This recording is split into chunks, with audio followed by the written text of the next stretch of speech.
to see you in this ride. Told the days ain't coming back. Within this beast I found. Tervetuloa kanavalle ja uuden videon pariin. Näissä tulevissa videoissa mulla olisi tarkoitus tehdä 30-vuotishuoltoa tämmöiseen 500 000 kilometriä ajettuun GMC Suburbaniin. Noilla mun aiemmilla videoilla on aika paljon kyselty, että voisinko mä vähän enemmän kertoa tästä autosta, niin mä ajattelin, että tehdään aluksi tämmönen pieni esittelyvideo tästä. Tämähän on 94 vuosimalli GMC Suburbani 6,5 litran V8 turbodieselillä. Tää kun on 94, niin tää on vielä tuolla kantikkaalla koelaualla. 95 tuli facelifti ja erilainen sisusta, mutta tämä on vielä kasarisisusta. Alkuperäinen turbohan näissä on varsin ahistava ja mäkin on koittanut tässä useampia erilaisia ahtimia. Nyt on paikallaan tuommoinen Holsetin HX35 ja 40 hybridi. Pakoputki mulla on ahtimelta taakse asti 3,5 tuuman kokoinen oma valmisteinen putki. Tämähän on mallina semmonen, että tässä ei ole tehtaalta lähtiessäkään ollut minkäänlaisia hiukkasloikkuja eikä katalysaattoria eikä ole EGR eikä muutakaan saastelaitteita niin kuin näissä uudemmissa vehkeissä on. Polttoainelinjasta mä oon rakentanut kokonaan tuolta tankilta syöttöpumpulle asti uusiksi. Polttoainetankista on tuo alkuperäinen imuputkisto poistettu kokonaan käytöstä ja mä oon rakentanut sinne itse isomman 0,5 tuuman imulinjan ja sillä tankissa ei enää ole semmoista alkuperäistä suodatinsukkaa.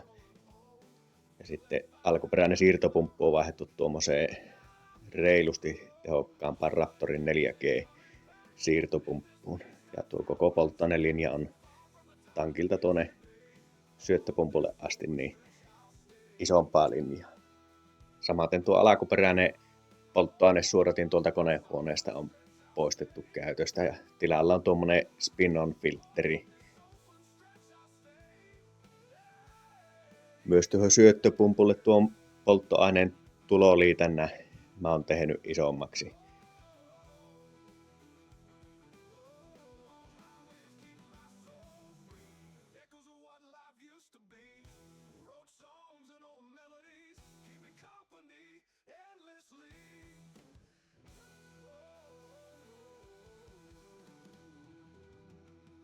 Väliehdytintä tässä nyt ei ole paikallaan, mutta sekin olisi tarkoitus tässä rempa-aikana rakentaa tuonne keulaan. Mulla yhdenlainen kuuleri oli tässä, mutta se oli aika huono ja ei toiminut oikein halutulla tavalla, niin se ei ole ollut nyt paikallaan.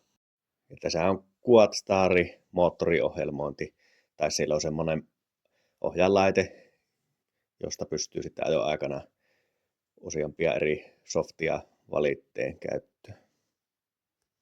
Alkuperäinen rengaskokohan näissä on 245 R16. Tuossa kuvassa näkyy renkaat, jotka tässä oli paikallaan, kun mä ostin tämän 265 16, eli pikkusen korkeammat. Nämä nykyiset sitten on 305 70 R16. Ja tässähän on 40 milli korikorotus, eli siellä tuolla korin ja rungon välissä on semmoiset 40 milli korokepalikat. Ja jousitusta on korotettu 3 tuumaa, eli 75 milliä. Siellä on semmoiset korokepalikat tuolla akselin ja jousipakan välissä. Multa on monesti kysytty, että kannattaako tämmöistä Suburbania pitää harrasteautona. Eikö niitä olisi järkevämpiäkin harrastevehkeitä, mutta ei tämmöisiä kuitenkaan tänä päivänä kovin paljon enää tuolla liikenteessä näy.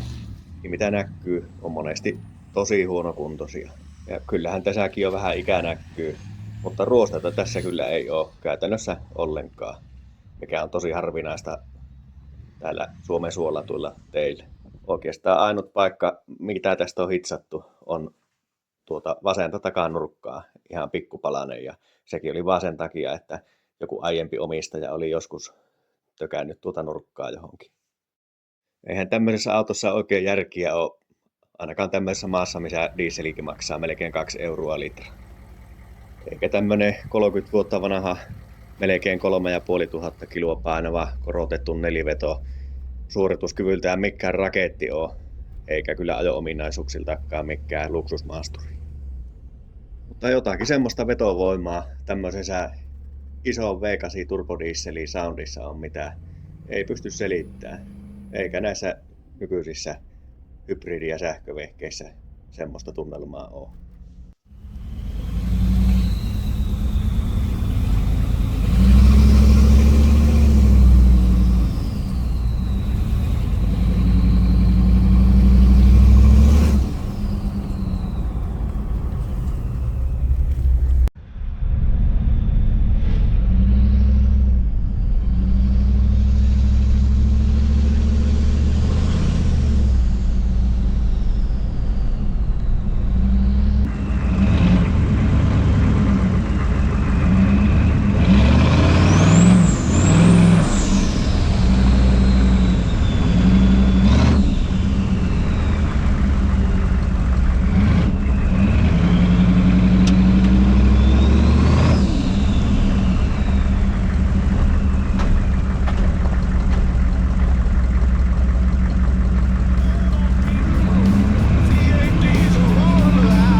Scars of time etched in the chrome.